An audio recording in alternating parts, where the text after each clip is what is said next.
Good morning. I'd like to call to order the special meeting of the Board of Education. Today is Friday, March 29th. Thank you all for being here on somewhat short notice. Is there a motion to approve the agenda? So moved. Second. All those in favor say aye. Aye. Any opposed? Motion carries 7-0. Mr. Cunningham.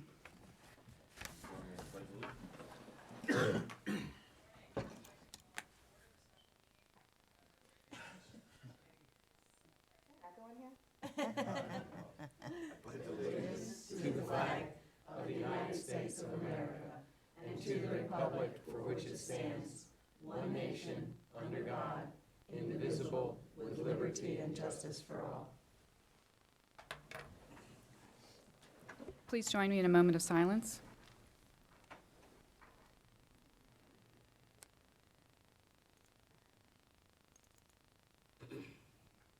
Thank you. Before I hand it off to Dr. Grimacy, I just did want to thank everybody for coming today. I know we have a meeting on Monday. If you have not seen the agenda, it is rather long, so I thought it would be better to have some of this discussion outside of that and do it before then. So I appreciate your ability to make it in today, and so we can have this additional conversation. So thank you. Dr. Grimacy. Madam Chair, happy to be at your service. I'd like to echo your appreciation to the board because when it comes to the new school construction budgets, as you know, staff remains committed to the school board's efforts to minimize cost. And the most substantial cost that we have confronted with our school construction is one that is elusive at times, and that's inflation. And so we know that we budgeted at a 4% inflation rate, and that between the McDeeds Creek bid and the Aberdeen bid, there was an 8% increase in inflation. Between McDeeds Creek and Southern Pines, there was a 9% increase in inflation. We also, as John will explain here a little bit, he'll review a few things, but we should have been more ambitious when it came to estimating the cost of grading at the Southern Pines site. In our efforts to try to temper cost, we got to make sure that we don't allow ourselves to not miss that extra cost of grading. And so, as we've explained before, these are the drivers that we have. But inflation is the one. I think when it comes to estimating the cost of grading, we acknowledge we've got to do better with that. But when it comes to inflation, that's an elusive cost. Now, the reason why I say that is that in order to beat inflation, we have to stay on schedule, and that's a rather stressful burden that John Brath and I and others continue to carry. We're not necessarily in a hurry just for the sake of being in a hurry. We're in a hurry because we want to save the county money. Time is not our friend. So trying to stay on schedule and do that right, try not to make mistakes, is something we take very seriously.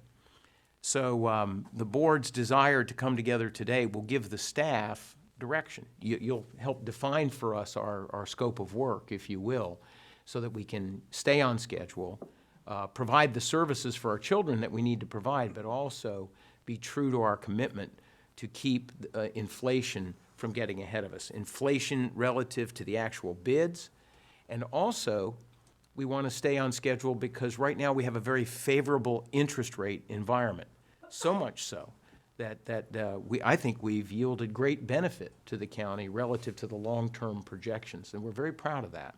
But we want to stick with it. So you've given us the opportunity this morning. Everything's still in motion. You're going to give Mr. Brath and Mr. Eklund the opportunity to give you a snapshot of their work in a very short period of time, since we learned that we have to cut over $2 million from our construction budget. We've done a lot of homework. County manager has been very cooperative, and I'm very grateful to Mr. Vest for his assistance, and how he's assisted will come out in John's presentation. So that's all I have to say by way of introduction. I'll now turn it over to Mr. Barath and Mr. Eklund, and be happy to assist as they deem appropriate. A little bit of information, but then we're going to really depend on your questions and your direction relative to this topic. John. Thank you, Dr. Grimsey. Chair Wallen Miller, what I'll be doing is I'll be giving you, the entire board, just a summary of elements and items that are options for us to consider and the steps and process and systems that we're going through to accomplish that task. So to give an understanding of everything that we'll be talking about, if you afford me just some time to walk you through a few things, and at any time, as informal as this is, please stop me with a clarifying question at any moment, or Mr. Eklund as well. So when we talk about $2.68 million, we are considering it across the 3 bond projects. Why only the 3 bond projects? Well, the McDeeds Creek Elementary and the Northmore High School addition renovation project are funded through a different process by the county. McDeeds Creek is a direct bank borrow, so that's different than a general obligation bond. And the Northmore High School funding is to be determined, but is going to be through either a local obligation or another direct borrow. There are restrictions on those funds, where those funds for that project must be specific for that project and that project only. So any savings from McDeeds Creek cannot be shifted or transferred over to any of the other projects. It must be just for that project. So any funds that are left over, in all likelihood, the county will take that to put down on the principal of the amount that they had borrowed and reduce that amount. So we're looking at Aberdeen, Southern Pines, and Pinehurst Elementary School. Now keep in mind, as you're well aware, Aberdeen is well underway in construction. John, if I could, Yes. it's very timely at this point that we bring this up. We also had questions about whether or not we could transfer the reductions, which relate only to Southern Pines, across those 3 projects. And we did work with, this is an area where the county manager assisted us this week, and the county attorney. We got clarification from bond counsel, the county's bond counsel, that we could in fact distribute that reduction across those 3 projects. So there was, and that took a little bit of, we had to make sure of that. The bond counsel had to do a little research and get back to us, because it was not certain that we could distribute those reductions over the 3 projects. So I want the public record to be clear that we've consulted with the county's bond counsel, and the county's bond counsel has certified that we can distribute that substantial reduction over 3 projects and not limit it to 1. Does everybody understand that? And that sounds like a positive outcome for us. It's as, it'd On be that nice topic. if we could distribute it over 5. It'd be terrible if we had to limit it to 1. So in the middle, we're distributing it over 3. It's enough of a challenge distributing over 3. It would be quite significant if it was restricted to 1 project. Thank you. So with those projects, Aberdeen and Southern Pines already under construction, there are some elements of those projects that the funding is not available for us to consider. I do this often with y'all. You've seen these budget sheets with the blue header across the top often enough. We must just remember what these sheets contain in here for the cost of the project. There are costs in here that have already been spent. There are budget items that the board has already spent or have committed funding for. Items the board has done previously is the use of lottery and capital funds for land acquisition at the Aberdeen and Southern Pines sites, as well as for the design at Aberdeen. So on these budget sheets, you'll recall on the very bottom, there's 2 line items down there. One says total estimated budget, and the other says total requested budget. And it's that funding that the board had spent up front that is the difference between those 2 numbers. The requested amount is what the bond ask was to the county voters at the time. So examples of what's already been committed or has already been paid are such as all site acquisition for both Aberdeen and Southern Pines. The construction costs, that center chunk there for Aberdeen and Southern Pines, and all the design costs for Aberdeen, Southern Pines, and for Pinehurst. So that's on this long sheet, we got to look at what's left. And what's left is a small area towards the bottom part, and that's titled furniture and equipment. So when you take a look at the line items in there, there's technology, FF&E, instructional materials, custodial equipment, and kitchen smallwares. So when take those elements of items that have not been purchased or committed to at this time, that totals just over $2.3 million. It is the same amount for Aberdeen, for Southern Pines, and for Pinehurst.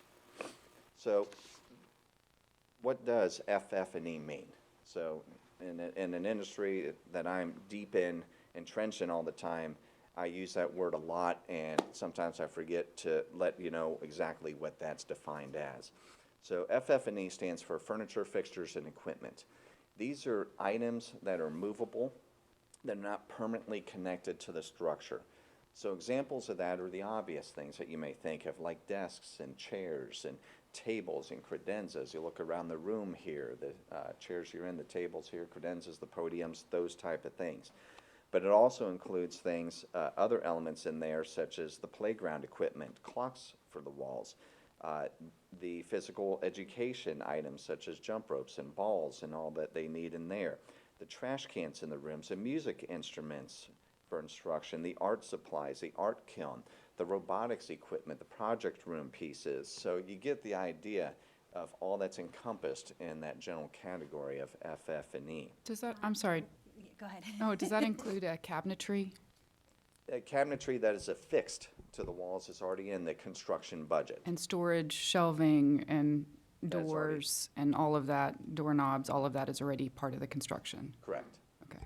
And my question If it's was, connected. smart boards, what, would they be included in That'd be this? technology. Okay. So we'll, good lead into the next topic there. I'm sorry, Mr. Denson, you started No, asking. no, I said anything that's not affixed to the wall when the building's built is considered. Pretty much anything you can move around, pick off the wall without dismantling. The technology item in there that we talk about. Now, as we know, all schools rely on technology today for instruction and for the operation with the school itself.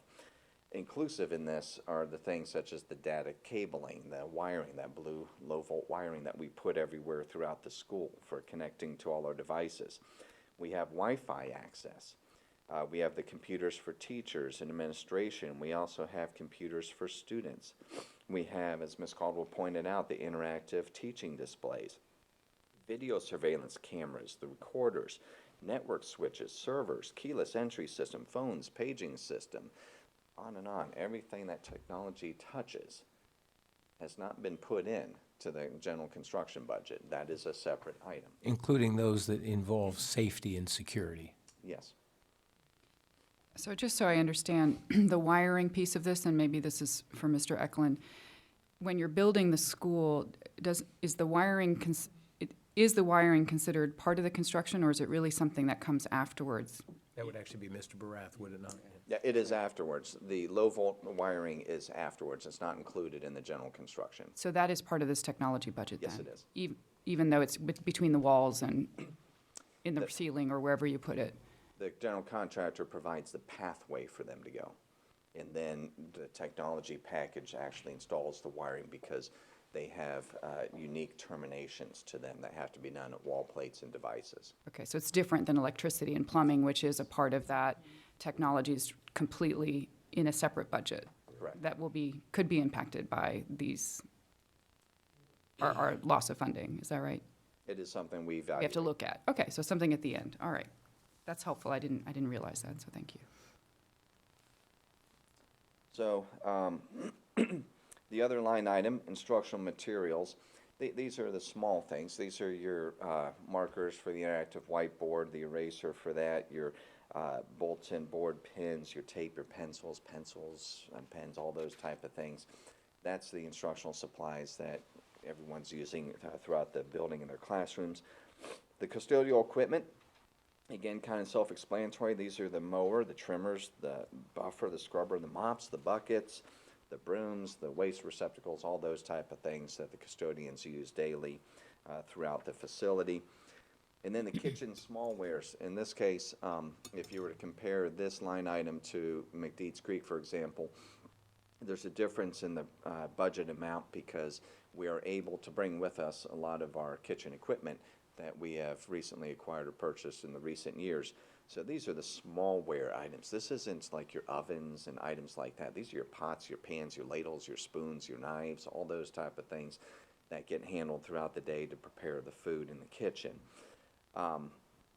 The media center materials and equipment, that is a zero line item on here. When you look at McDeeds Creek, there is a line item for that in there. So when you compare the budgets, just to keep that in mind, with these three bond projects, Aberdeen, Southern Pines, and Pinehurst, we are consolidating the media centers into one. So we already have a collection. And so there is no line item for that in this because we are bringing the existing collections with us.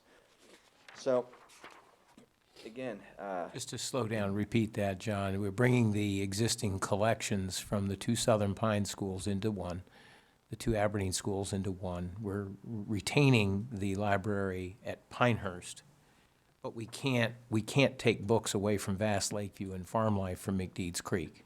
correct. So we have to create a library at McDeeds Creek. And so that's why it may seem like it's inequitable, but really it would be inequitable to McDeeds Creek if we didn't do that. And so to be fair to everybody, you have to create a library at McDeeds Creek.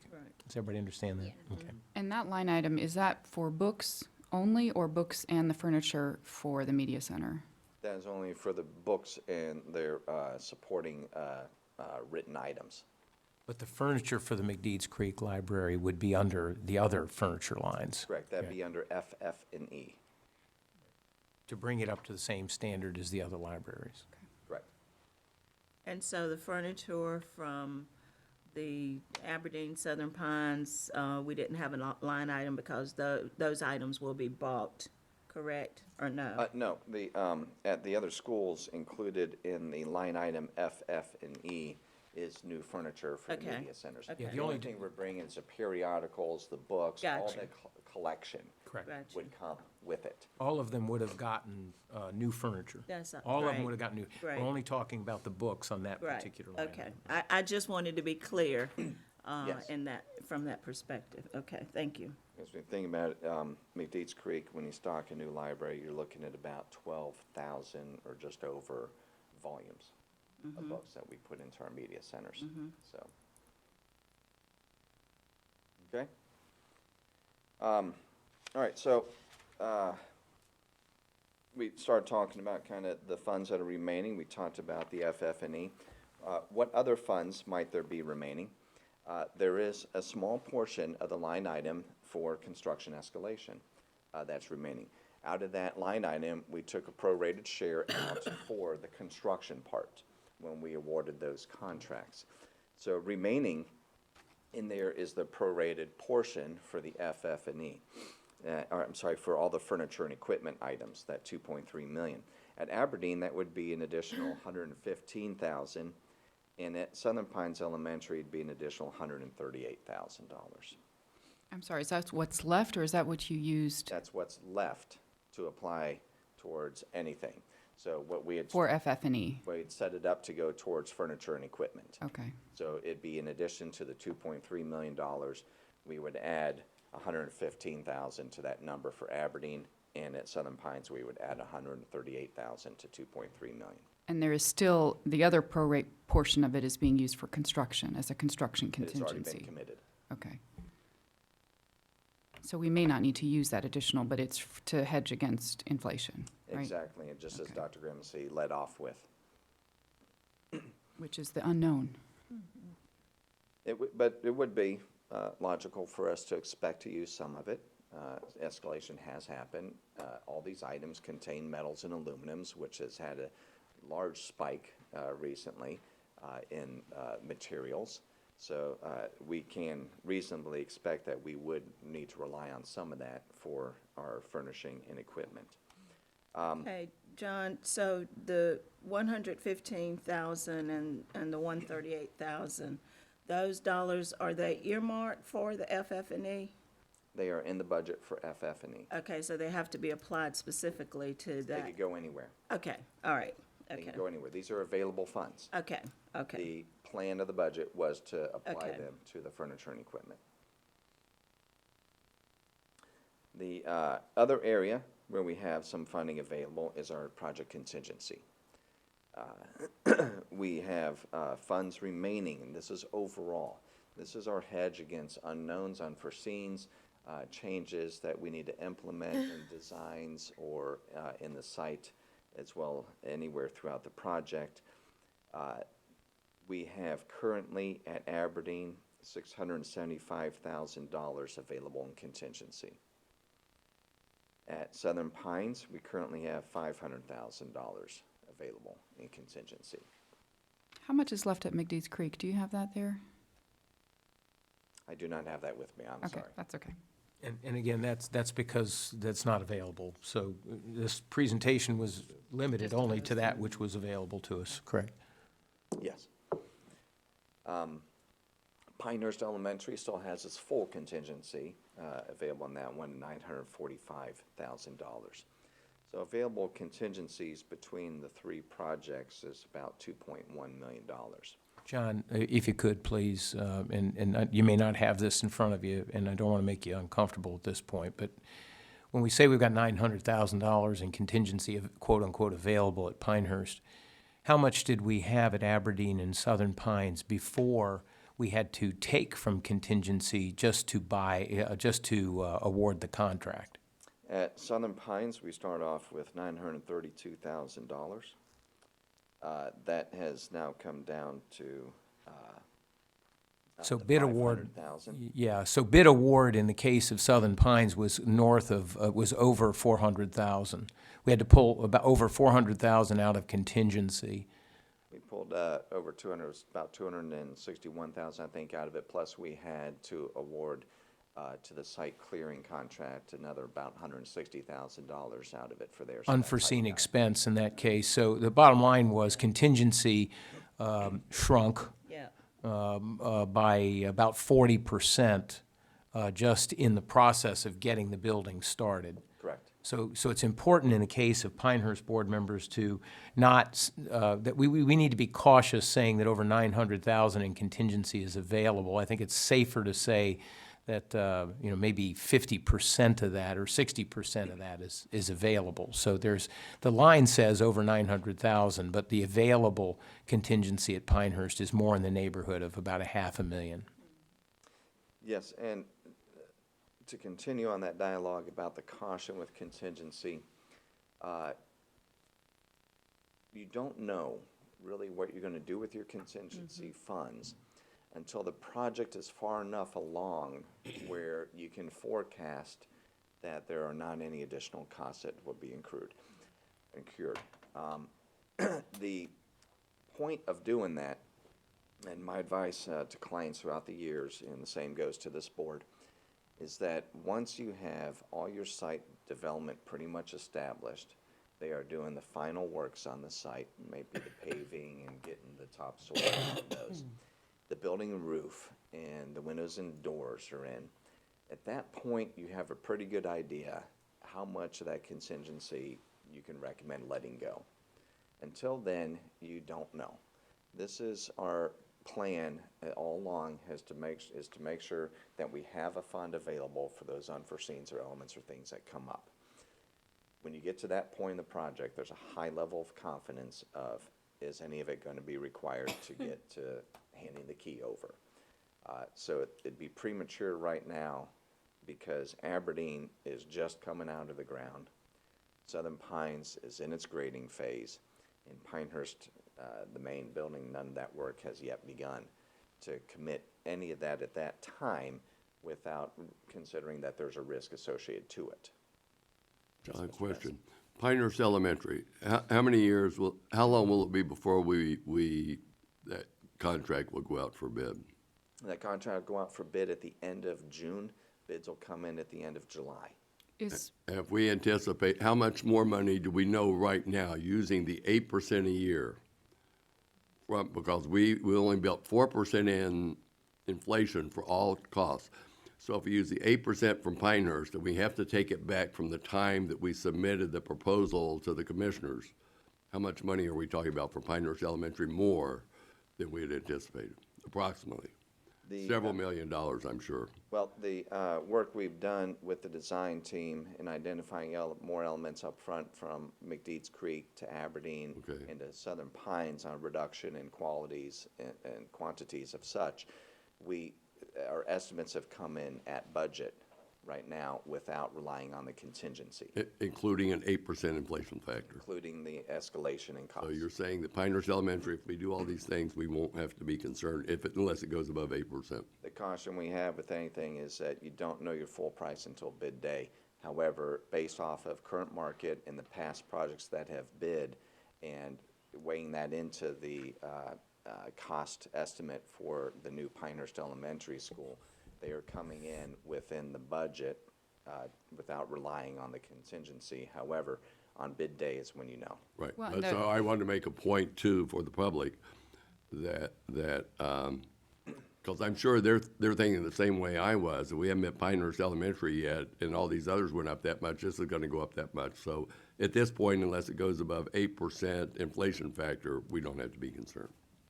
No, that's strong That's what language. point I want to make.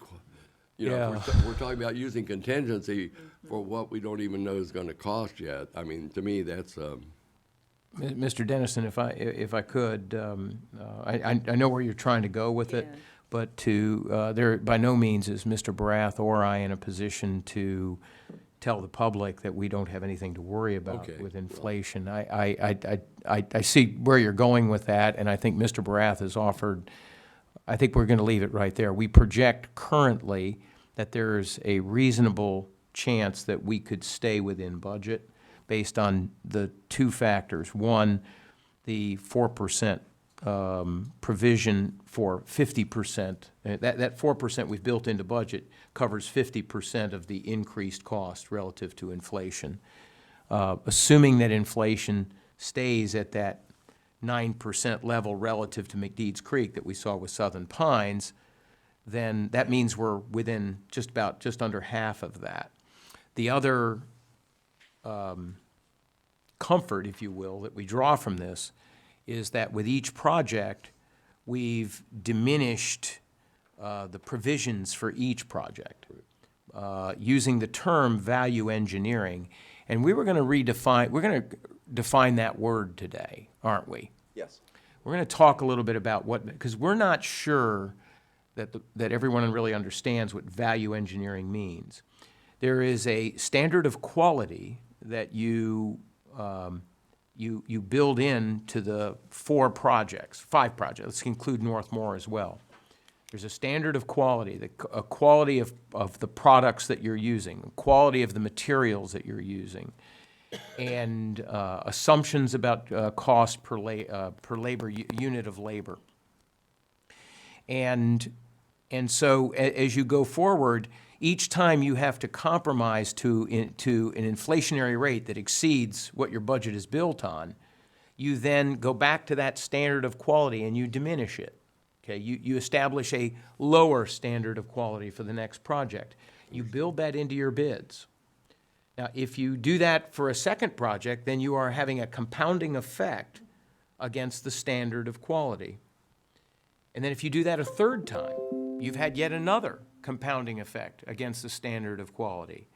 Now, we could have a reasonable argument about whether or not the original standard of quality was too high or too low, but the voters knew what that standard was when they voted on the bond referendum and approved that level, that amount of dollars based on how the standard of quality was agreed upon to begin with, was what the voters approved. So each time that's built in, so please understand that the other half of our accommodation of that estimate is from this reduction in the standard of quality from project to project to project, leaving Southern Pines and Pinehurst at the tail end of that. Now, we're in no position today, John, it would be unfair for John to break it down in a real detailed way. This is all something that we've worked really hard on the last eight working days, and I think what John is presenting today is extraordinary given the circumstances that he's been under. A month from now at the work session, we'll be in a better position to put some of this on, up where people can see it. But those are a lot of I hate to use a word I used to use in the past that Chairman Quist gives me a lot of grief about, and that's fluid variables, okay? These are variables that are fluid. They're in motion. And I think I think the track record shows that that John Barath and our architects and our engineers have done a very good job of keeping us in the ballpark. You know, and I wish I had the estimate on the grading at Southern Pines back, but if you think of all the other things we've estimated, that's pretty much the only miss. And the only other miss we had was on inflation. And there was a lot of brisk debate between the two boards as to whether or not inflation should even be included in the budgets. I agree. There was a lot of back and forth. The school board couldn't just declare what rate of inflation it wanted to use. There was even a question of whether or not inflation should be included in this. And so it was hard work for the two boards to come to a compromise on what that estimated cost was. The school board was not given a blank check on that. The school board just couldn't come and determine what the inflation rate was going to be. It was a matter of negotiated settlement on that. And And if it was I late. recall, our range that you presented to us back then was that the inflation rate could be somewhere between 2.5 and 5%, is that right? Because I went back and looked. 5%. So 4% is, it's on the higher end, it's not the highest end. And if we had a crystal ball, obviously, to know that some of the issues with, trade issues that we've been having of late, having an impact on the cost. The other thing you just said is, for Pinehurst, we're not gonna have a grading issue. It's not, that's one thing that is not, that was a big part of the Southern Pines cost, and we're not gonna have that with That's a Pinehurst. variable that's much easier to predict Right. at Pinehurst than it So- was. Southern Pines, John, you added, compared to the other three projects, Compared to the other three projects, I had added $750,000 for retaining walls and additional fill dirt. That was under what the impact really was to it. and we probably should have estimated higher. Done at least $2 million in there. Yeah, we own that. That brings up some points that I'm glad you clarified that, because that's exactly what I wanted the public to understand. One other thing I want the public to understand is we had to prepare this information for the commissioners to approve, I don't know, probably close to a year before it actually happened. And as John said, I remember the conversations back and forth about the inflation. Public needs to understand, we said it would cost $103 million to build these 3 elementary schools with a 4% inflation rate. So we did not give a wrong figure. And the commissioners knew exactly what we were doing when we did that. So when the public said we didn't estimate how much we needed, we had the proper estimation, and everybody agreed with it when we made this, when we made the recommendation to the commissioners, which they approved.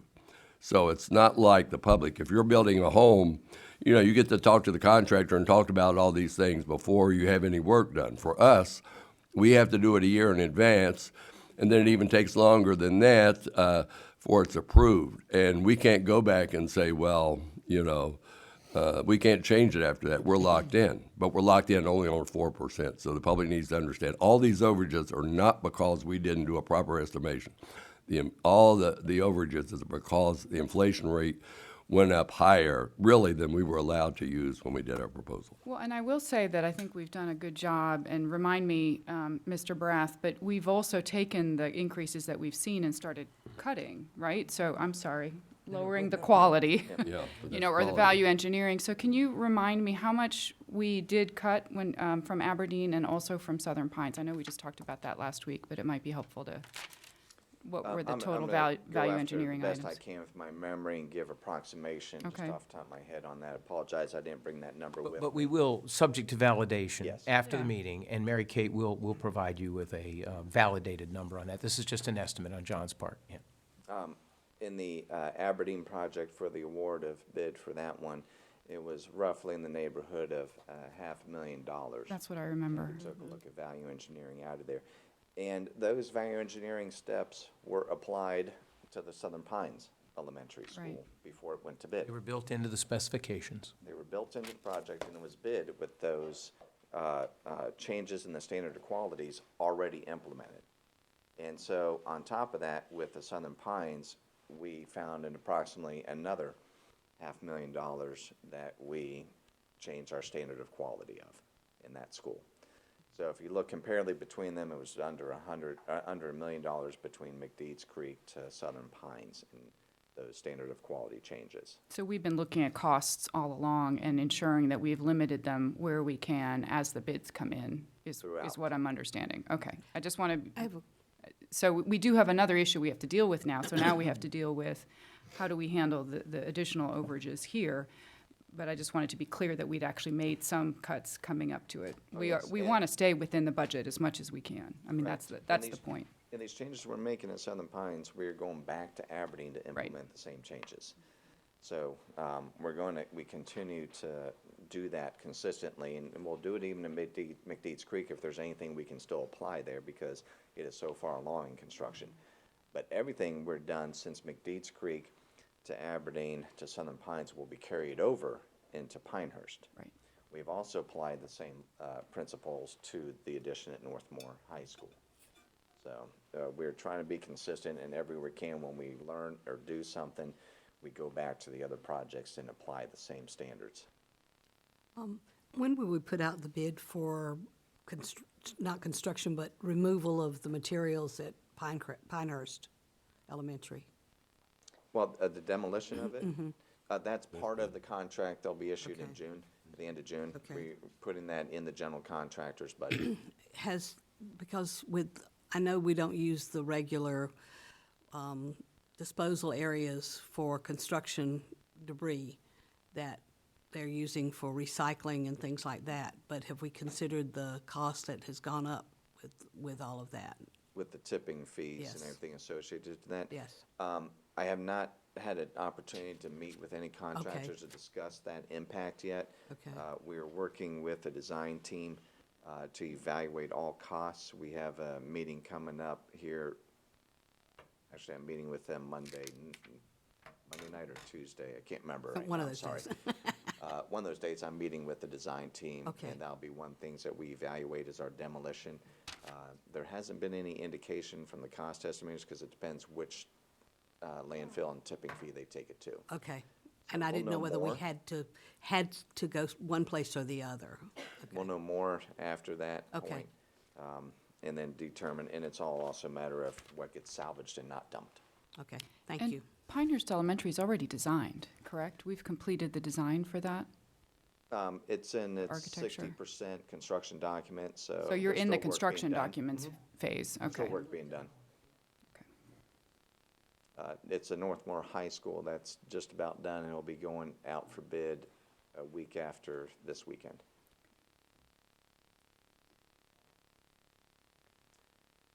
Okay, so with this understanding of kind of what funds are available to still for consideration of use and what could be done with them, what exactly are the opportunities to use some of these funds to offset the cost? So keep in mind here that if we spread this $2.68 million across these three projects that we're limited to with the funding strategy, that's just over $893,000 per project. So if we put that relative to the $2.3 million for the furniture and equipment, that's 39% of that budget. Excuse me. What we have done is we have met with the principals from Aberdeen Primary and Elementary, from Southern Pines Primary and Elementary, with Pinehurst, to discuss going through their schools and identifying any of the furniture, fixtures, and equipment, any of those items that are opportunities to take to the new school to offset the cost of having to purchase new ones. There are some items in our schools that have been purchased recently within the past 4 to 5 years that are going to still be in pretty good condition to be used. We also have some other furniture that might be a little older that's just in good use still. But we have a lot of furniture that is not in our schools. We have a lot of furniture that is damaged, missing components, such as the edge bands you see going around these tables and the laminates coming off that are wobbling, not stable, and some that are just so old, they're so heavy for appropriate grade levels to try to move around in their classrooms for instructional opportunities, they become a hazard to them to push and pull. So started this process. We're going through the schools now to identify all this. This will provide us an accounting of items that we will then need to purchase for the new school. So right now, I don't know how much we could bring out of our existing schools into the new. That would then tell me how much we would need to purchase for these schools. John, I don't mean to interrupt you, but I kind of have an issue with that, only because I don't understand why Southern Pines and Aberdeen don't get the same as McDeeds Creek. They should have all new stuff just like McDeeds Creek does. And to have mishmash, this, that, and in these schools just doesn't seem right to me. So, just wanted to voice my opinion on that. Well, there is an equity issue we have to look at, and that's, I think Exactly. that's that's gonna be one we're gonna wrestle with. We're not gonna be able to answer it today. I think we need to be able to look at all these, look at what's available. But that has to be part of our discussion. Yeah. But How far down the road Mr. is the purchase of furniture from McDeeds Creek? Right now, we have only purchased some items for the media center furnishings to avoid a cost increase from the vendor. The other items are all on hold at this point. We were, prior to this, in a position ready to begin releasing the purchases for everything from McDeeds Creek, so we have put everything on hold at this moment. And our options, and forgive me if this came up while I was attending to a legal matter,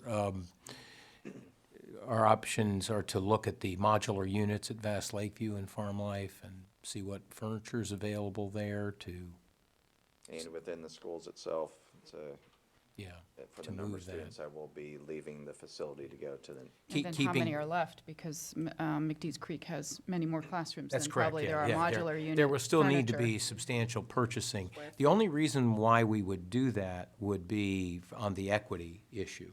That we would, yeah, we would, well, essentially punish McDeeds Creek as a new school to bring it down, to make sure we brought it down to equitable. Since the other schools are gonna have to get used furniture, then it's only fair that McDeeds Creek gets used furniture.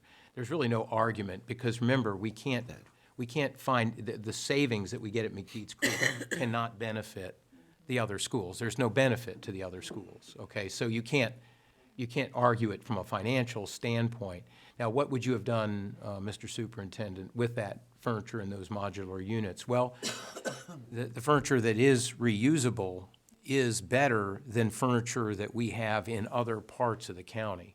So some of the residual benefit to other schools is when these new schools get new furniture because the bond allows that to happen, then that means that some of the newer stuff that you're not using from the other buildings can go to Carthage and Cameron and West End and other places that replaces stuff that they have that's even older than that. So eventually what ends up not being used anymore, the stuff that goes to sale, if you will, later through the school board's disposal process, is stuff that after there's been sort of this ripple benefit throughout the school district, that benefit's not going to be there, okay? It's going to follow the children to these schools. And that's okay. I mean, if we have to cut the budget, that's what we do, and we just have to explain that to people. But I want everybody to be clear on how that would have worked and how that's, going to be altered as we look at making sure that even at McDeeds Creek, perhaps we take the, instead of that furniture, fixtures, and equipment, leaving those modulars and the older schools and going elsewhere. If it comes to McDeeds Creek, then it's not available for anyone else. May I ask, Ms. Breath, I know when you're buying furnishings for a school such as McDeeds Creek, obviously you're buying a huge quantity. yes. A lot of money going into that. So since we are looking at furnishings for 4 schools, with the other 3 yet to follow, do we negotiate bulk rates? Can we use exactly the same thing in each of those kindergarten classrooms across the board, such that companies want to do business with us and make it more equitable across the board for us and at a better rate? And that's exactly are what we we- have done. Are we going ahead to negotiate for even Pinehurst at this point? And that's what we have We done. do that to the maximum extent possible, but John, vendors will only hold pricing for so long. So any such agreement would offer what might appear to be a discount at a project that's 6, 12, or 18 months out, but not all vendors will hold that pricing that long. And so there does need to be a competitive situation from school to school, because what benefit you get from the mass purchasing may be offset by the fact that you lock yourself, you don't have, A, you won't have a vendor that locks you in, or B, they're gonna lock you in on a markup that you might not otherwise pay if you're competitive with each individual project. Now, I don't mind you correcting me now if I misstated that. That's Would okay. you tell the board and me Yes. if I'm And that barking has up the been our right tree? process. Exactly as Ms. Carter mentioned, our vendors that we are working with is on the premise that we're looking at 4 schools. It was the equity issue, so all 4 would be looking at the same furnishings and equipment packages. Maybe different color of things, but they're going to get the same amenities from each one. Also, these vendors are long-term committed to these projects as far as working with their factories, working with the deliveries and everything to make sure that we are a betterment of funds. That is the attraction to them, to do that. That is what brought them to the ability, as Ms. Carter said, to give us extremely competitive pricing compared to standard. Is it worthwhile looking at different parts of the buildings if we're looking at equity? So for instance, all the common spaces aside from classrooms, but all the common spaces among all 4 schools, do we look at building equity there versus looking at classrooms and having a different model for the classrooms? Do you see where I'm going with the question that, you know, for McDeeds Creek, for instance, you have to have new administrative furniture because you're not bringing furniture from different administrative offices, or the media center because it's new, or the music room, the PE room, whereas you could, for instance, take from Aberdeen or Southern Pines their desks from the administration, which probably don't even fit into what the new model is for the new schools. But if we look at program spaces different, and I don't know if that administrative spaces, common areas versus classrooms, and look at spreading equity that way, is that something we want to consider? And is equity the #1 driver for us, I guess is the other question. I think like the guiding principles in our redistricting process, you look at balance among your different demands that you have. You try to keep things as balanced as you can, and equity is certainly a driver. Cost is a driver, you know, efficiency is a driver. Efficiency of monetary cost, but also efficiency of the work that the people need to do when they go in the building. I think that's a key question being lost here. What do the teachers and the Yeah, principals and the staff need to do? And are we providing them with furniture, fixtures, and equipment that's going to facilitate the work that they need to do to serve the children? And, you know, there can be some variation in that. Right. And then likewise, when we buy stuff, is it stuff that's gonna last 3 years, or is it stuff that's gonna last 10 years? 30. Or more years, yeah. And so, you know, John and I have discovered things about the schools that were built in the 90s and the 2000s, Cranes Creek, New Century, Southern Middle, West Pine Middle, West Pine Elementary. We don't want to judge the circumstances of people that aren't here, but we now are dealing with the life cycle of maintenance on those new schools, if you will, the newest schools that we have. We replaced the entire HVAC system at West Pine Middle School. With these projects, we're trying to learn from that and apply that. And there's some upfront investment, but our hope is that there'll be less longer-term maintenance impact and operational expense impact as a result of some of the upfront investments. Time will tell. But we are going into this, and I don't mind saying this on the public record, that'll hold us accountable to this for history. That's a conscious effort. That's one of those guiding principles in construction that we've brought to it. And engineers who've worked on those projects and on these projects will attest that they think that we're in much better shape with this group of construction projects than we were on past projects. Well, it sounds like you're getting information from the principals on what can be reused, so that, we can't make any decisions right now because we don't know what the scope of what they have and what can be reused. So Well, it certainly- sounds like you're doing the right thing, and I think that will help us as we go forward. And it's- Madam Chair, we'll certainly know more next month. Yeah. And as we go We're asking a lot in a short period of time, so we appreciate all the work that you have done so far over the past week. And as we go through talking about equitable, I think we need to just go ahead and say McDeeds Creek is not in this ballgame. Its funding comes from such a different source. We don't control the leftovers.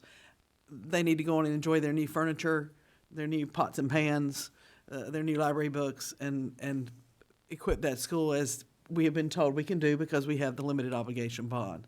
Our concern really is the equitable aspect of Aberdeen, Southern Pines, and Pinehurst to make sure that those children are not slighted in any way Exactly. among each other. John, let me ask you, from your experience, how far do we get into school construction with drywall and such going forward, that we can begin to breathe a little easier, to a point to where we're almost to a point of our contingency dollars may still be in that pot and not be used? At what point do we typically get to with our construction that we no longer really depend on contingency dollars? Is there such a point? Yes, and as we discussed earlier, that point is once your site development, all the infrastructure of the site's done, you're looking at your top coating of it, and within the building, you're dried in, your roofing is on, your windows and doors are Okay. installed, and you're just doing your finishes at that point. When you're getting to that point, you have a very good perspective on any potential risk.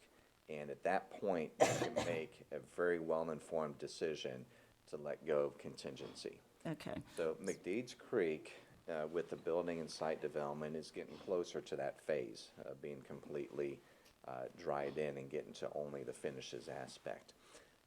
Aberdeen is just coming out of the ground. Right. Southern Pines is still being graded.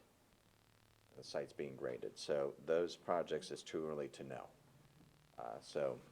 That is my recommendation on how to best protect the board against any unforeseen. Yeah, I'm not We're comfortable. looking at taking ownership of McDeeds Creek in July, are we not? June. Okay, June. All right, let's go with June. Let's just say, let's go backwards. June, May, and April. 3 months.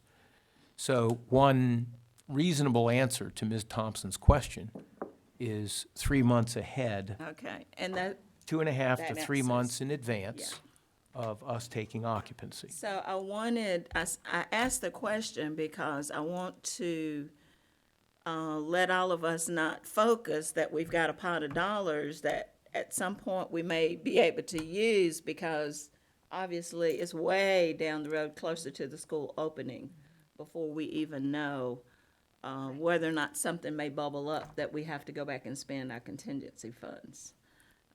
So it's just important that we continue to try to keep equity on the table, as Libby said, for all the schools that, the Southern Pines, Aberdeen, Pinehurst, and for our students and our teachers, not to go in feeling that they've been slighted in any way. And we certainly want to provide a lot of the things that we have at McDeeds for our educators, because right out of the gate, we don't want them to feel like that they've got to bring money out of their pocket, so to speak, right when the doors open. So, thank you, friends. You're welcome. I know we've gotten off a little bit. What else do you have in terms of what you have done so far? And I know I also want to have a discussion among the board members about other opportunities that we can consider. That last part I want to touch on is technology, because that is a line item that's just under $1 million for each of the projects there. And what we are doing, again, I'm informing you of our systems and process. As Dr. Grimsey said, in a month we'll have a lot more information, more detail to share. But the possibility of taking a look and relocating the technology we have in our existing schools into these new schools and what that would look like. Obviously, the cabling and the wiring, that can't go. We're not going to be able to pull that out of the walls and try to reuse it and splice it together. But staff has, and the Kent's department, has begun to assess the condition of all the available technology in the schools that we discussed earlier. I want to remind everybody from the presentations previously in January about some of the end-of-life struggles that we do have with our schools as far as the ability to serve with technology. That at these schools that we're talking about, we have our switches, servers, Wi-Fi systems at end of life, no longer supported, and they are needing to be replaced. So to pick up systems that are at their end of life and beginning to fail to move into the new school does not make any sense, because that's just setting that school up to fail early.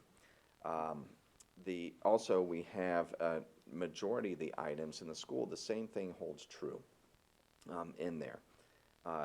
Server switches, Wi-Fi end of life, nearly half of the projectors for those interactive displays are at end of life, and replacement parts are no longer being manufactured, and that includes the light bulbs that go in them. Now, let me hear that again, nearly half in all these schools. That's 5 schools, nearly half of them, okay? So those are not going to be available out of the gate as coming to that. We already know that some of the teacher administrative computers that are in these schools are ready to be replaced, refreshed in our cycle, that there's some that are not going to be appropriate or ready to use in the new schools. We're also evaluating our systems that we put in these new elementary schools. We are putting video cameras throughout these new schools. We can reduce that scope and eliminate it and have it for some future date to put in, or we can reduce the quantity that we put in. Those for security purposes? Correct. Yeah, so that we want to say security video cameras, not just video cameras. This isn't kids making YouTube videos. Okay, this is security video cameras.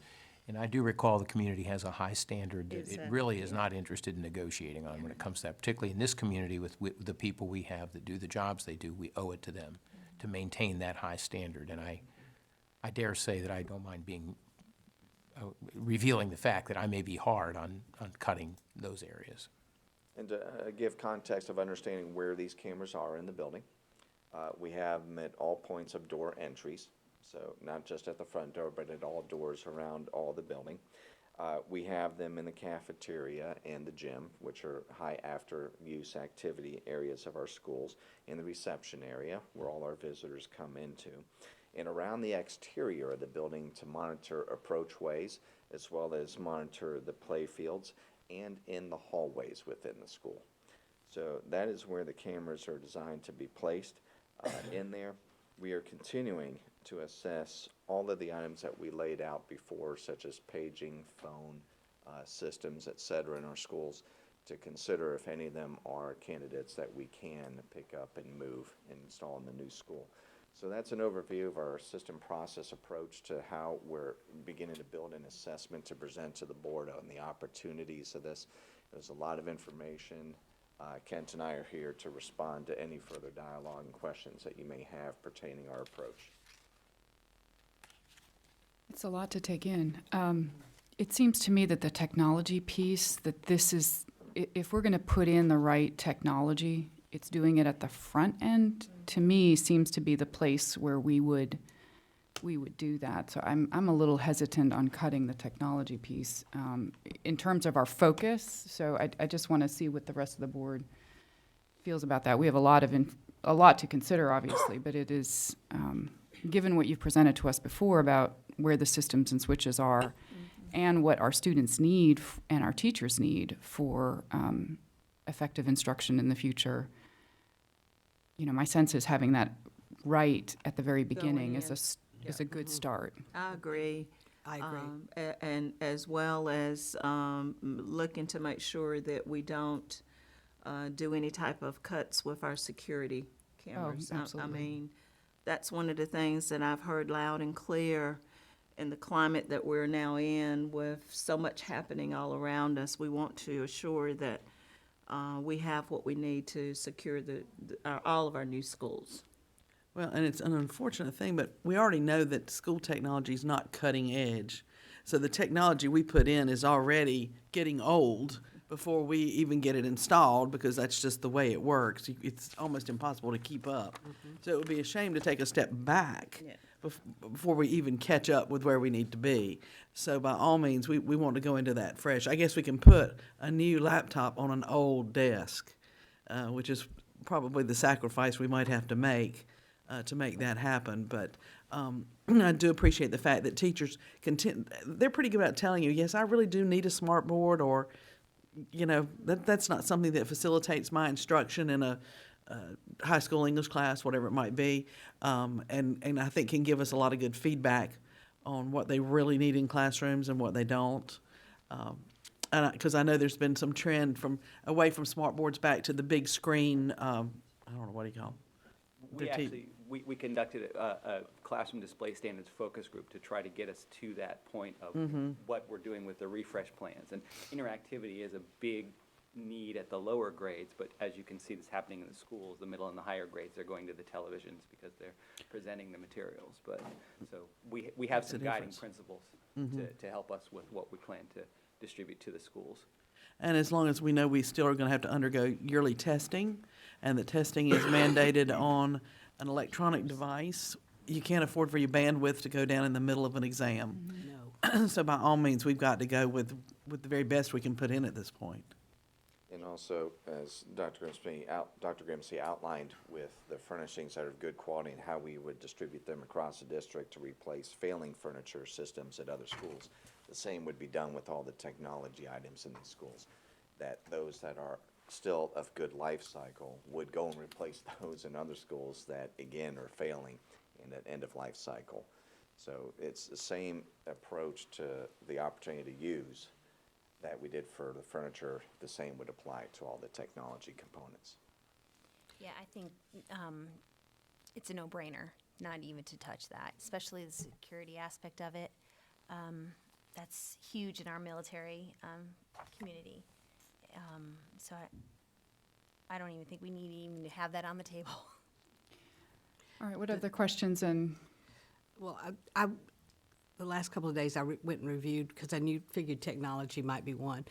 But if we're going to, we're trying to put money in our budget to get the other schools up to par and get all the life cycles and the switches and all the infrastructure back into where we need it to be.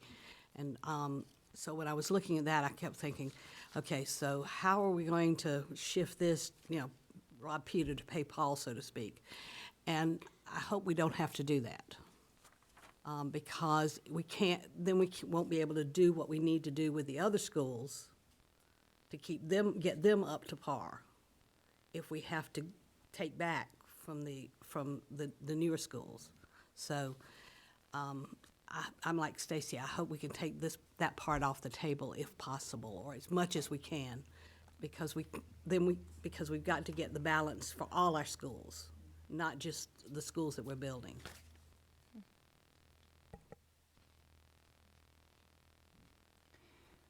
what about other thoughts on the revenue side? I mean, how do you think we as a board can approach that in terms of, one is cutting and reusing. I know we've talked about maybe reusing certain equipment. I know you've talked about, Mr. Cunningham, the playground equipment, reusing that where possible, where feasible, where it can be moved. Right. Some of them may not be able to be moved. Are there what other kinds of questions Has or there been an comments do you have? opportunity to talk to the principals about particular pieces of playground equipment that they felt could be moved? Is that? That's going to be part of their assessment, and then we're going to have to bring someone in to actually assess, can it be dismantled and safely reassembled? Because all that also has to be done under someone who's licensed for playground equipment installation as part of our insure policy, to make sure that those are considered safe and insurable. Yeah, we have to be mindful. We can't just have volunteers do that. We gotta make sure that when we're done, whatever standard for safety that we meet, we'll be able to report a little bit more specifically on that as we go forward. There's the cost of labor. If we can get volunteers to do it, then that saves labor. But when you have to pay somebody to do it, then you have to weigh the cost of that labor against the cost of the equipment itself. So there's a number of analyses we have to look at before we can project that. But we did appreciate the suggestions. We're gonna look at those carefully. And then, has there been thought, discussion about naming opportunities for foundation grants, contributions? Not by the staff. That would have to be a board-level discussion, because we'd need authorization from the board to pursue that. We don't necessarily have the authority just to do that without board direction. Well, I appreciate you bringing that up. I actually called Mr. Lyons this week with the Public Education Foundation, because if thinking about fundraising and going to grants and going to foundations, I wanted to understand if there was any limitations in their current bylaws in having that as a place where we could, some of that fundraising could occur, because they are a 501c3. And I found out that there's nothing in their bylaws that prohibits us from looking at using that as a place for funding furniture, fixtures, and equipment. So I did get that conversation started. If the board is interested in, and this is just piece of it, where the money comes to, I can continue my conversation with him to see what opportunities the Public Education Foundation could afford. This would be very different than what they currently do in terms of raising money from foundations for this type of thing, and we'd need to really think about, how to support them, and as a board, we'll have to get behind them. So if you'd like me to, I can continue those conversations with him if there is interest in that, to see how we can raise the money to, instead of reusing all old furniture, to see if we can find funding in other ways. I think it would definitely worth pursuing. There are very concerned individuals and foundations and businesses that might find it in their hearts to make donations, to adopt a classroom, to adopt level 1 reading books, or something of that sort, that as long as they have a charitable organization to funnel the money through, would be very generous in what they might offer to one of these schools. So it would be worth pursuing to see that we could use the Public Education Foundation to make that possible. And Mr. Cunningham, you brought up naming, which is something in the past this board has not done. We have not, we have allowed for buildings to be named by people, but have we ever charged for naming something like a gymnasium or a? No, ma'am. No, and I know How about the weight room at the weight Pinecrest? rooms. The weight room was, that was based off of a gift. Is And- it and I think- named? We didn't charge for it, though. Yeah, but We didn't, but I think it would be the equivalent of, if I'm going to donate an entire library's worth of books, because I'm gonna bear the cost for that, then it would be appropriate to name it the Carter Library or something, as, Are you as offering? the, well, I'll start my pennies right now. But is that something we want to consider? Is, we haven't done that in general for our projects, and is that something we want to consider as a board? Also, Well, We have to look at all options, yeah. Staff is hanging on an answer there. Before we go to also, okay. because there's some policy considerations. We have to look at policy. there- There's If definitely I would policy. offer, the staff is ready to support the board in any direction you want to go with this. I just want to make sure that you don't forget that you do have some policy considerations there, and you have a timetable. We can't do a one-year campaign here, because when it comes to Aberdeen, we're going to need to know whatever occupancy date minus 2.5, 3 months is, we're going to have to order in advance of that. So anybody that would want to participate in that sort of a campaign, there would have to be a sense of urgency about that, both in terms of any policy remedies that you would want to consider. You'd want to do that on a fast track, probably within the next month. And then two, assuming all that's, I assume that our legal counsel can get us where you want to be as a board. That shouldn't be a problem. But then, very, very quickly thereafter, whatever campaign would result in benefit to Aberdeen Elementary School would have to occur. What that would do is that the more that we could lift from the cost of Aberdeen would then yield in terms of available contingency at the end of the project. So that would be a variable that John and I could build into our projections, some percentage of contingency based on our experience at McDeeds Creek. we could probably come up with a range percentage of contingency at Aberdeen, Southern Pines, and Pinehurst. Any fundraising that would take place that would diminish cost would then add to that contingency, cascading to, from Aberdeen benefit to Southern Pines, from Southern Pines benefit to Pinehurst, as we go along with each of the projects. I'm on the fly here, I'm thinking about how that, know. I'm trying to translate that into practical application. And then we have to think equitable across those 3 projects, because you don't want to just fundraise for one particular school necessarily. You want to make sure that whatever happens in one school then is the same across the other 2. That's So we do correct. have to consider that. There's a lot there. We would just need to know from the board if you want us to proceed to reach out to, maybe 2 board members could work with legal counsel and with Dr. Alpenfels on the policy, the assessment of the policy implications, and see how quickly Dr. Brown, the policy committee, could get together and bring that back next month to open the gates, if in fact that's what the board wants to do. April?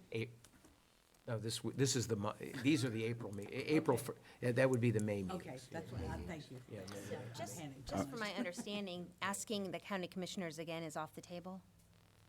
Well, one question I do have actually is and we may not have the answer to this. My understanding is there are bond premiums that are part of the sale of the Aberdeen and the Southern Pines project, and I don't know if that's available to us, and I don't know if you all know if that's available to us. We might need an explanation of what a bond premium is and how it functions in the process of this. Yeah. Can someone provide us with what a bond premium explanation is? I don't want to we put you only all on the know- spot And what either. they were? Well, what we know is the amounts. At Madam Chair's request, the county manager provided us with information about the bond premiums, because it had come up in a conversation with when the chairs and vice chairs had met during one of their communications meetings. So we have the amounts, but Exactly a what lot of is a people are bond confused premium? as to what I they think a are. lot of folks might not understand what a bond premium actually is. I'm going to invite John to offer our layman's explanation, but I do agree. He's not that a the- bond the expert, let's county- be clear. Yeah, the county Get that disclaimer manager. out there right now. Yeah, I'm the not a county bond manager. attorney, all right? So, however, I can give you my layman's understanding of what a bond premium is. Let me just finish my sentence because it went out on I'm video. sorry. The county manager would be the official source. Yes. And whether he consults with bond counsel or not, we would defer, anything we say is layman's understanding, but we would have to defer to the experts on exactly what it is. So John, share with them, Absolutely. from your experience, what you know about it. I can share the amounts that Dr. Grimacy referenced when the sale of the bonds for Aberdeen came back. There was what's considered a premium of approximately $2.4 million. When the bond sales went out for the Southern Pines project recently, that came back with a premium of approximately $3.4 million. So a bond premium, the market has a interest rate yield that's lower than what the bond interest rate would give, okay? That's our current situation right now. If you follow the markets, what the current market yield is lower than what the bond issued rate was. The bond issue rate was better than the market, and so the purchaser of the bonds as kind of a incentive to have that opportunity for a higher return gives a premium. So in this case, it's if the face value of a bond, for example, is $1,000, and the yield on that bond is going to be better than the market, they may give $1,050 for that bond. So you as the issuer now have $50. So that's an addition. That is not something that's paid back. That is an incentive to have the bond in their hands. Just for like their- a stock premium, John, similar to a stock a premium on a stock would yield that. yeah, a corporation gives premiums on stocks when the stock market is more favorable than what the company had originally anticipated. Yep. You can think of it like just as a rebate you get when you do transactions sometimes. So it's where the market is so favorable toward wanting the higher yield opportunity of the bond, they're willing to give upfront money because they're gonna get return over the investment of that bond longer term, rates that are gonna be better for them. So in a nutshell, that's a layman's understanding.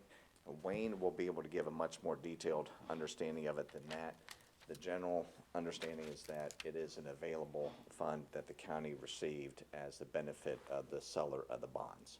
So basically, you're telling us that the county is making 5.8 million off of the first two schools, with the potential for more to come off the Pinehurst School, that we might be able to access to cover this shortfall. John is not saying that. Can't say that.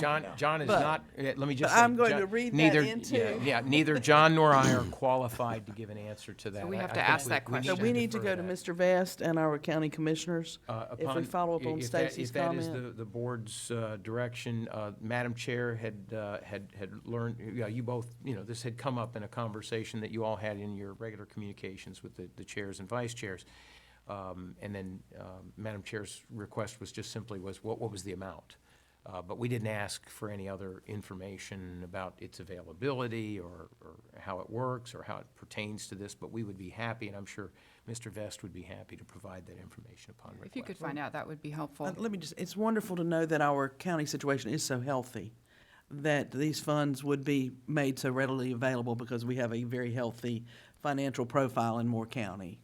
But to help us keep a healthy profile within our schools, it would be nice to go back to them to see if we cannot, instead of, dragging every old desk out of a classroom. Yes. Let's go back and see if we cannot have the ability to access these funds and make it happen.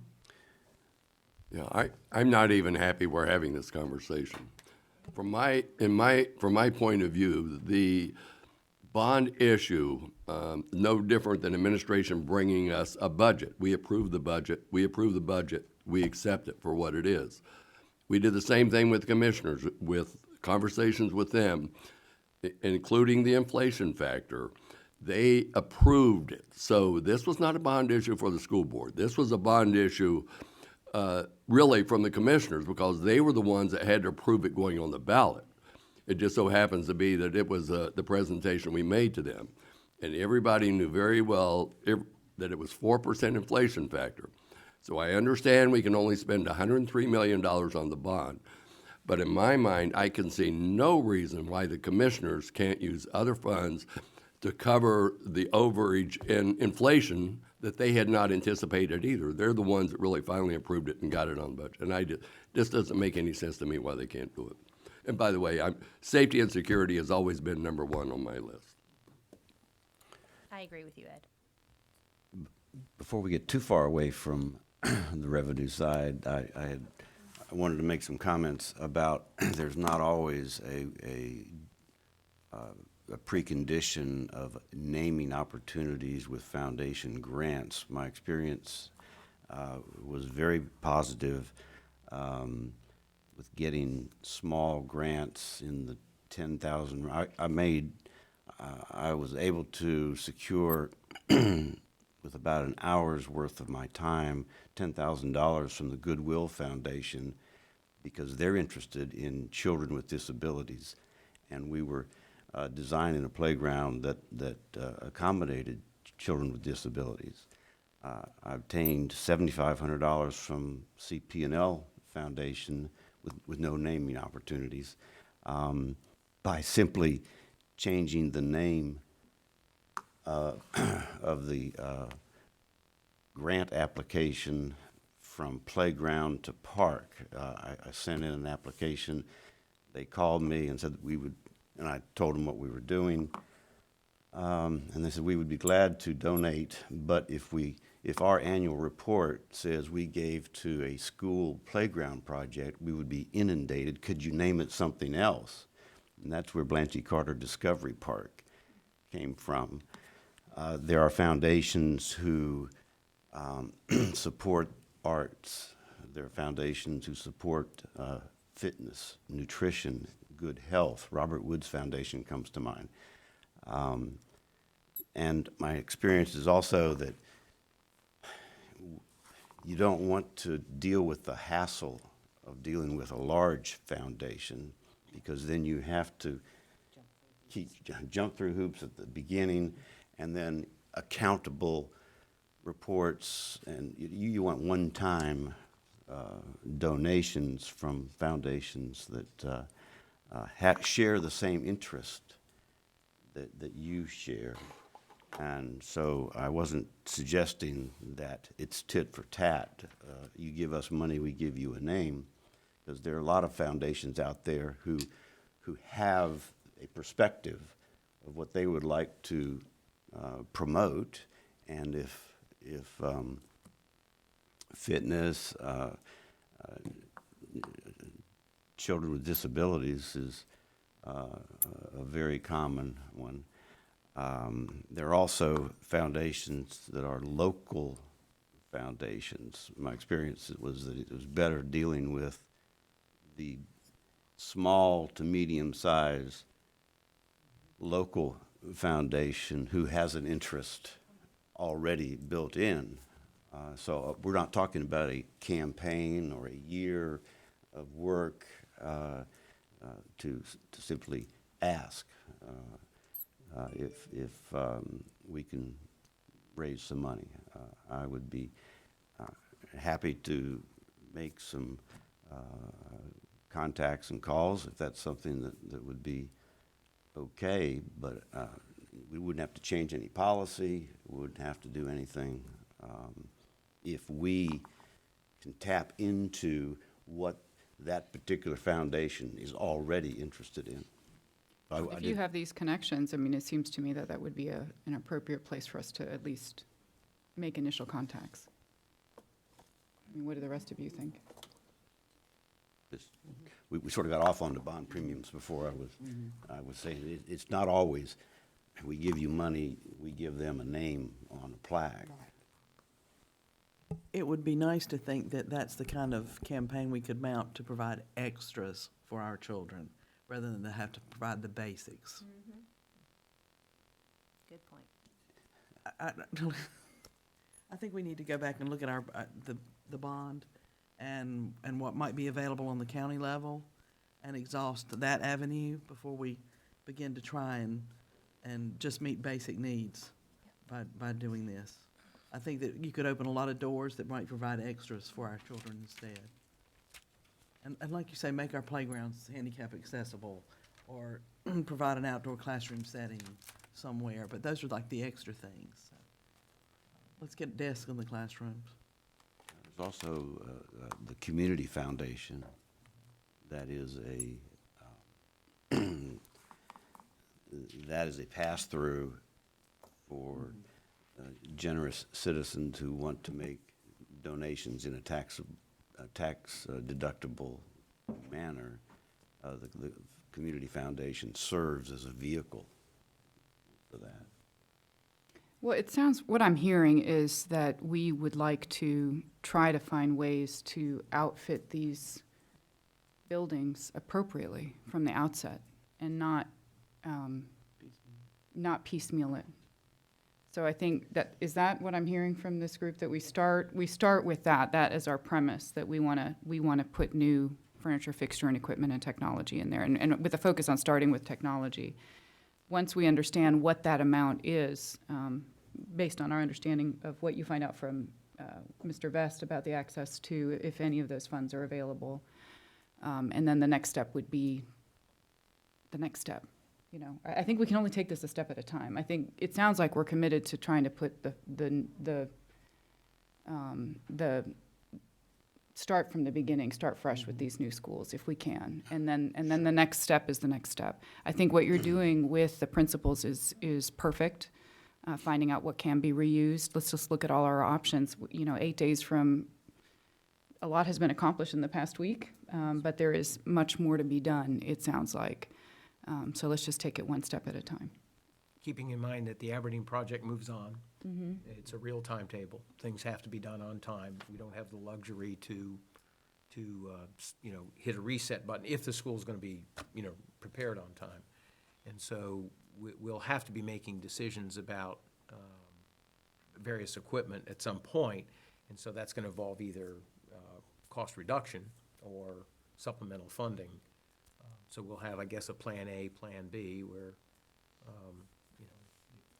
for whatever reason, whether through generous donations or some revisiting of the availability of the bond premiums, whatever that is, that would just be where we are now. That's the status quo.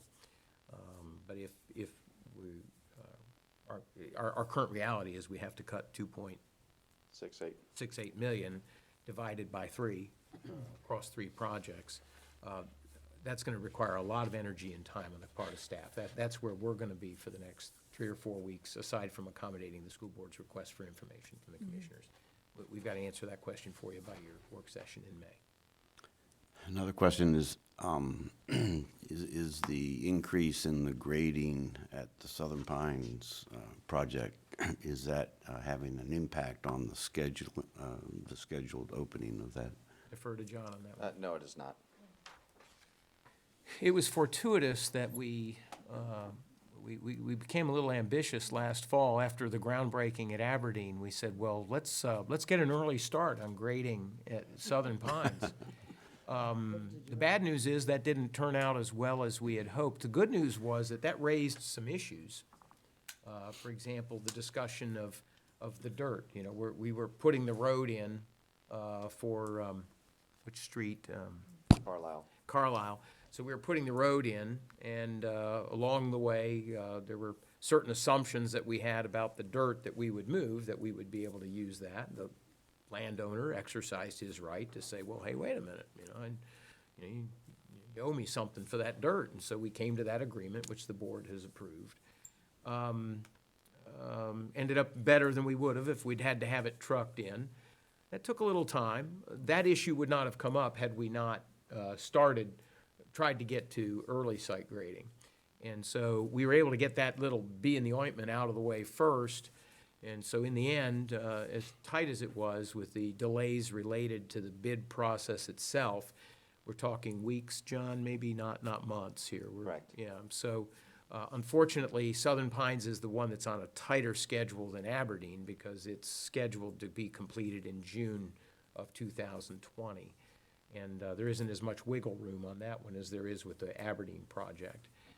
But as of now, we feel as reasonably assured as we can be, given that we can't control Mother Nature. So if we don't have any unreasonable delays, if we have a winter next winter like we had this year, it'll be a lot of rain, but it's more manageable than a year where we have a lot of snow. I would also like to touch on a topic that's kind of been mentioned, but that's our schedule. When we're talking about in our system process with furnishings and equipment for the schools related to Aberdeen, Southern Pines, and Pinehurst, we have time until we have to make that decision on what we're ordering and what we're not. And that's going to be for the first one, which is Aberdeen, which is going to be approximately around the end of September. That's when we're going to need to know what to do so we can meet the schedule to have the school furnished and opened as soon as it's done. Obviously, Southern Pines will be beyond that and Pinehurst beyond that. Regarding McDeeds Creek Elementary School, that is upon us now. We have a lot of vendors that are contacting us going, we're starting to get nervous about meeting dates to have furniture in school. So we have time to upfit the school and have teachers come in and staff and get everything ready for their spaces. So we are coming upon that like immediately here to know what direction we need to go with clarity on McDeeds Creek. Waiting until a May decision will push some of the deliveries out to where it's going to be choked up against our desire to have the school ready for community to come in and engage with ahead of school opening. John, you kind of confused me there because I thought McDeeds Creek had nothing to do with this money that we're looking for now. I thought that was a total separate thing. It is indeed a separate thing. The question John is raising is that to the extent that the board wants the staff to not put all new furnishings in McDeeds Creek, but rather look at the modular units at Vast Lakeview and Farm Life and look at maybe other furniture, fixtures, and equipment within Vast Lakeview and Farm Life. Does the board, simply for the purpose of equity, want us to use that and incur savings at McDeeds Creek. Whether or not that savings benefits the other three projects, there has been some discussion on that, and the staff does need clarity on that. Correct me if I'm wrong. That's correct. And it So- doesn't benefit any of the other projects, right?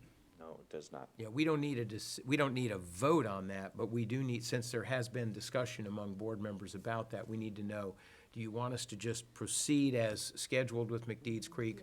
Or do you Yes. want us to stop and look at, because otherwise, what is available, the extra that's available at Vast Lakeview and Farm Life, that's in reasonably good condition. First of all, Vast Lakeview and Farm Life will use it, okay? If they have things that they need to dispose of, then the newer materials that are in the modulars can go into those buildings and be used.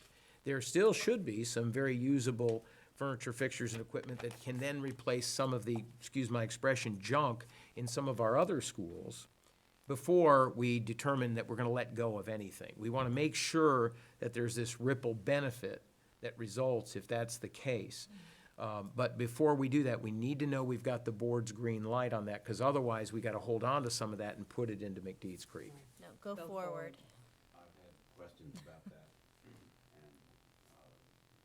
people who have questioned it are seeing equity across 5 projects, not 3.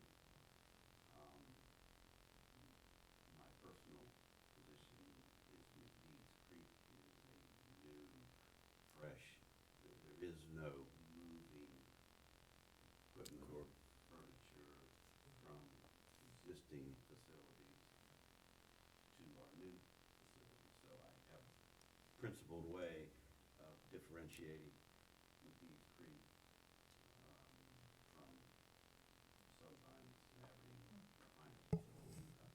Whether people I talk to agree with that or not, it's a different subject, but I think I can reconcile equity among 3 projects, not among 5 projects. That makes sense. Well, the funds are available to furnish McDeeds Creek. Those funds are not available to be used anywhere else. So they should be used at McDeeds Creek in the way they were intended.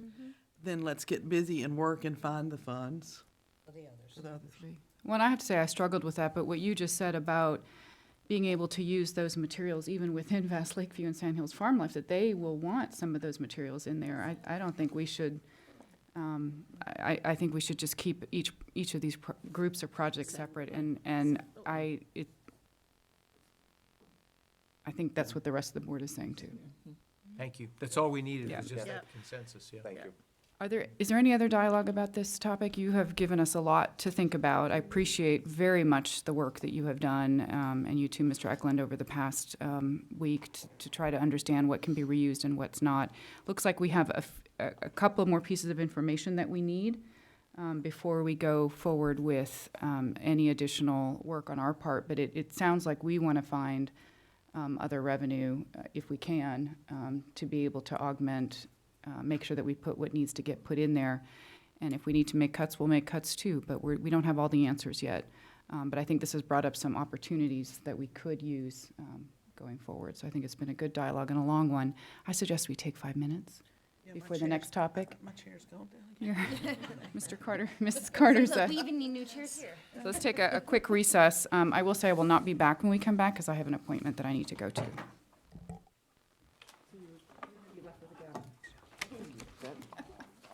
Take your chair. The next section shouldn't take long.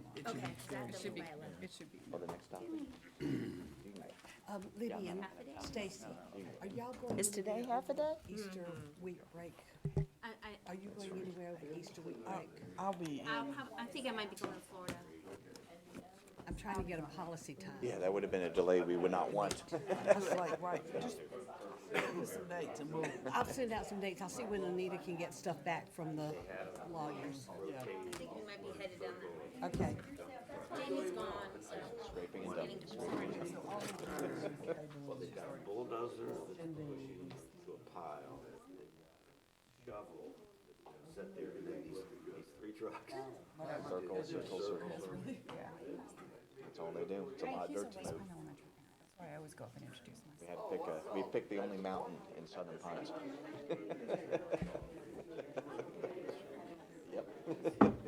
We now know what it's called. Yes, we do. It does take off down there.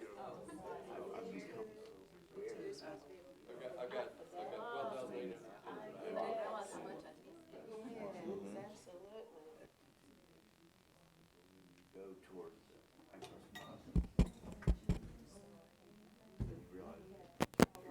you're dropping at 15501.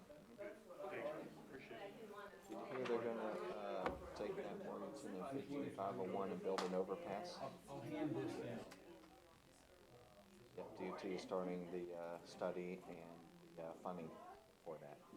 They're gonna make 15501 the bridgeway over Morganton with a half cloverleaf exit from Morganton. I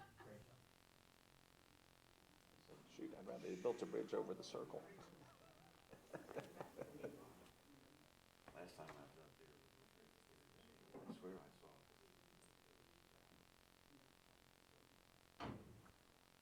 You see the steeple? The steeple? I'll look next time. I'm gonna be out there today, I'm gonna take a look. Water towers. Yeah. Mm-hmm. Go to the left, just a little bit.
I'm going to call this meeting back to order. I have moved into the chair of Ms. Wallen Miller, since she had to leave for an appointment.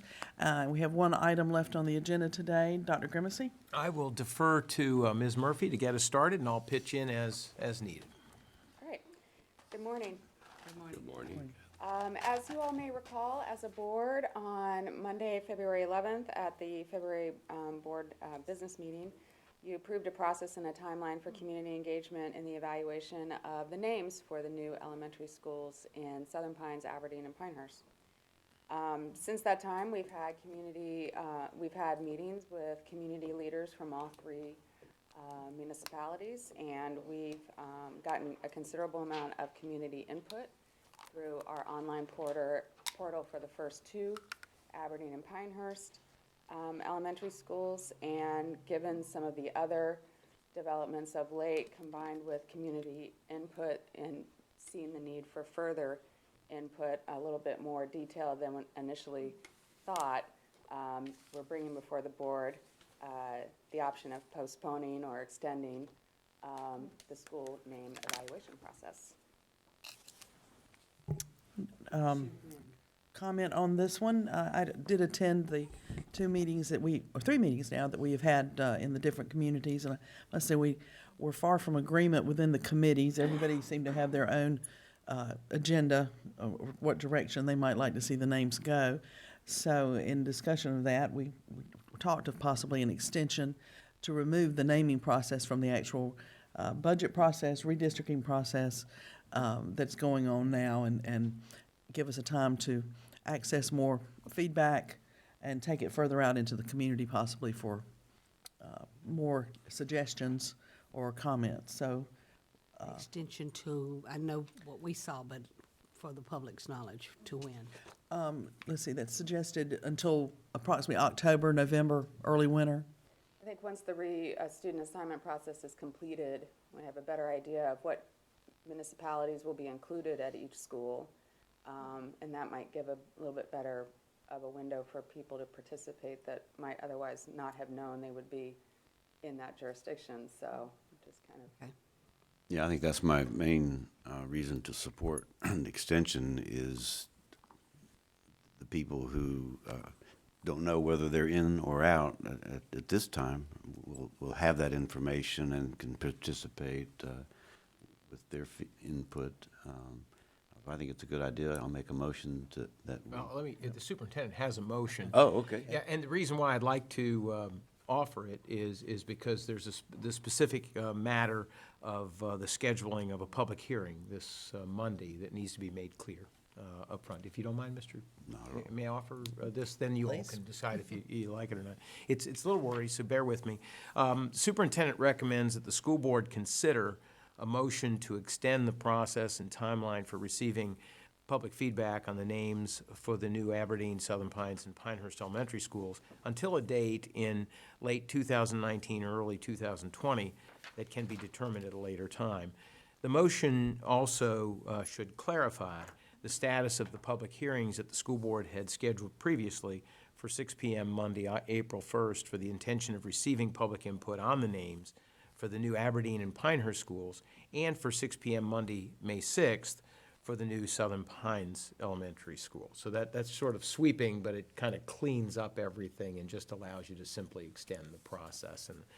And that can be made your motion by somebody just saying so moved. So moved. Second. All right, comments Yeah. or concerns? I would ask that you just pause, Madam Chair, on discussion, because I'll offer something during discussion after board members have finished their discussion. Okay. I just have a question. How many responses for everything so far? On the online portals, Yes. Well, Okay. period, that you know about. well, we've only had the online portals open for Pinehurst and Aberdeen. I'll be giving this on Monday, Yes, I Ms. think. Murphy is still going to offer her report. That'll Oh, answer okay, that so question that'll on be in there? Monday. Okay, Yeah, and that's she's fine. got it. She doesn't have it in front of her right now, Okay. but that presentation, I think, has already been, no, it won't be posted till Monday. That's Monday, though. Yeah, Okay, but that's you will fine. get that report on, we're gonna go ahead and still offer the staff report on the input we received on the portal. The only thing that's, is no longer necessary for Monday is the actual public hearing on it, because we really, you know, as board members have said, there's just justification for extending that. Just to give you a rough estimate, it's a couple hundred for each portal. Okay, thank you. Pinehurst and Aberdeen, so a couple hundred comments for each. Other comments? I just think that kind of speaks volumes, so I think we need to extend it. All right. Madam Chair, I do have a piece of related information that I'll share after you take action. Okay. Unless there are other comments, then we have the motion to extend for consideration the naming of the schools in Southern Pines, Pinehurst, and Aberdeen until midwinter. All approved? Aye. Aye. Opposed? Okay, it would be 6-0. Madam Chair, with your Dr. Grimsey? permission. I received just this morning a copy of a resolution approved by the town of Aberdeen supporting the naming of the Aberdeen Elementary School, effective following its new construction consolidation with the Aberdeen Primary School. And I was asked by Mr. Sabiston, town manager, if I would provide this to you. So I'd like the minutes to show that I have a paper copy of the resolution. I have one also for Mary Kate that I'll hand out to you. I already provided it to Madam Chairman on her way out, but I'll just provide this to you all as a matter of record, as being the first input you have on the new extended process. Thank you. This brings us to board comments. Ms. Thompson, you want to start? A lot to take in and digest from our call meeting this morning. I think we are still on a great path for proceeding with our schools, and I'm glad to know that we're all on board with equity in every single manner that we discuss across all of our new schools. And I'm glad that we're proceeding in that fashion. And I think it's very appropriate for our steps that we've taken on extending the naming of our schools. Also, just want to send shout outs and kudos to all of our high schools on all of their recent plays, theatrical performances. All of them were just outstanding, amazing. The students, I mean, you thought you were sitting at a Broadway show. I actually went to see The Lion King one time, and it was a similar experience, just sitting looking at the students perform. To me, it was just amazing. So just wanted to send some big shout outs to all of our educators that was involved in putting those plays on. Ms. Caldwell? Nope, I don't have anything. Mr. Cunningham? And I'm sure there are others who have been scrambling, working, studying, researching. The last, 8 days, we've had this challenge placed before us, and we'll get through it.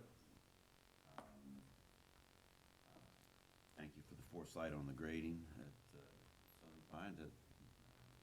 I go out there about once a week, and I just enjoy watching the little dump trucks go in circles, and the bulldozers.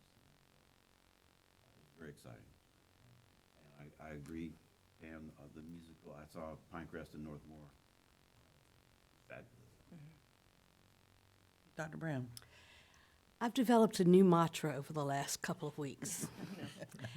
Change is the one constant in our life, in our lives. And with that, we just need to adopt and adapt to change and welcome it with open arms and work with it. No comment. All right, well, I guess that brings us to an end. We will be back for a work session on Monday at 2 p.m., at which time we will be taking a look at the first draft of the student reassignment plan. To those parents who want to join us at 2 p.m., it will still be live streamed and will be archived, so it will be readily available for those who want to access it after the date. We're then following up with the 2 community forums on Tuesday night at 6 at New Century Middle and on Wednesday night at 6 at Southern Middle School, for those who want more information on that as well. It's definitely springtime. Our thoughts are with teachers in classrooms who are now got children who are eager to be outside. Well, it's a half a day and today, so. enjoying the sunshine. So may studies continue to go well. Thank you, Madam Chair. Thank Vice Chair. Do I hear a motion? Move meeting be adjourned. Second. All in favor? Aye. Aye, thank you.